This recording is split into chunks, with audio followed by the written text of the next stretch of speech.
Dancer పండు మనందరికీ తెలుసు. ఢీ షోలో కావచ్చు, లేదంటే అటు కామెడీ షోల్లో కావచ్చు, అటు డాన్స్తో పాటు అటు కామెడీ కూడా చేసేటువంటి ఒక అద్భుతమైనటువంటి విభిన్నమైనటువంటి అంటే ఆ రెండు కూడా చేసేటువంటి వ్యక్తిగా మనందరికీ తెలుసు. అటు డాన్స్తో మనల్ని మెప్పిస్తూ, కామెడీతో నవ్విస్తూ అందరినీ ఎంటర్టైన్ చేసేటువంటి పండు రీసెంట్గా ఒక షో నిమిత్తం ఎక్కడికో వెళుతూ వస్తుంటే ఒక యాక్సిడెంట్ జరిగింది. ఆ యాక్సిడెంట్లో తనకి చాలా ఎక్కువగానే దెబ్బలు తగిలినటువంటి పరిస్థితి కూడా కనిపిస్తుంది.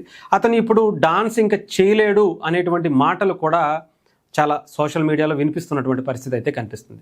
అయితే రాబోయేటువంటి బిగ్ బాస్ 10 సీజన్లో అతను కంటెస్టెంట్గా వెళ్ళబోతున్నాడు అనేటువంటి ఈ తరుణంలో ఈ యాక్సిడెంట్ జరగటం తన కెరియర్కి ఇక్కడితో ఫుల్ స్టాప్ పడినట్టేనా అని చాలామంది మాట్లాడుకుంటున్నారు. ఎందుకంటే తనకి బ్యాక్ సంబంధించి అంటే ఆ స్పెయిన్కి సంబంధించి ఏదో దెబ్బ తగిలింది, కాళ్ళన్నీ కూడా చాలా ఇంజురీస్ అయ్యాయి, అతను మళ్ళీ ఇంకా కోలుకోలేడు.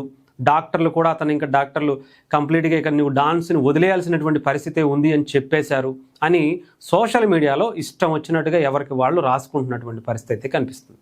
అయితే దీనికి సంబంధించి ఒక అప్డేట్ అయితే మనకు వచ్చింది. డాన్సర్ పండుకి అంటే దెబ్బలు తగిలాయి, కానీ దానికి సంబంధించినటువంటి సర్జరీలు కూడా జరిగాయి, కానీ అతను ఎక్కడా కూడా డాన్స్ చేయకూడదని డాక్టర్లు ఇప్పటివరకు అయితే ఏం చెప్పలేదంట. అంతేకాదు అతను మళ్ళీ బిగ్ బాస్ కావచ్చు, డాన్సర్గా కావచ్చు, అతను ఫుల్ ఫ్లెడ్జ్డ్గా డాన్స్ చేసేటువంటి అవకాశాలు ఉన్నాయి. దానికి అలాంటి ఇంజురీస్ అయితే ఏమీ అవ్వలేదు అనేది డాక్టర్లు కూడా చెబుతున్నటువంటి పరిస్థితి కూడా ఉంది. సో అతను కంప్లీట్గా రికవరీ అయ్యి మళ్ళీ గతంలో ఎలా అయితే డాన్స్ చేస్తూ కామెడీ చేస్తూ అందరినీ నవ్వించి మెప్పించారో అదే తరహాలో అతను అందరిలోకి వచ్చి అతను పర్ఫార్మెన్స్తో పాటు అతను కామెడీతో పాటు అన్నీ కూడా మనల్ని ఆలరించేటువంటి పరిస్థితి అయితే ఉంది. అంతేకాదు బిగ్ బాస్ 10 సీజన్లో కూడా అతను వెళ్ళేటువంటి అవకాశాలు కూడా ఉన్నాయని కూడా చెప్తున్నారు. కొన్ని వారాల పాటు రెస్ట్ తీసుకుంటే ఆ తర్వాత అతను గతంలో ఎలా అయితే తన జీవనం సాగిందో అలాగే సాగించేటువంటి అవకాశాలు కూడా ఉన్నాయని కూడా చెప్తున్నారు.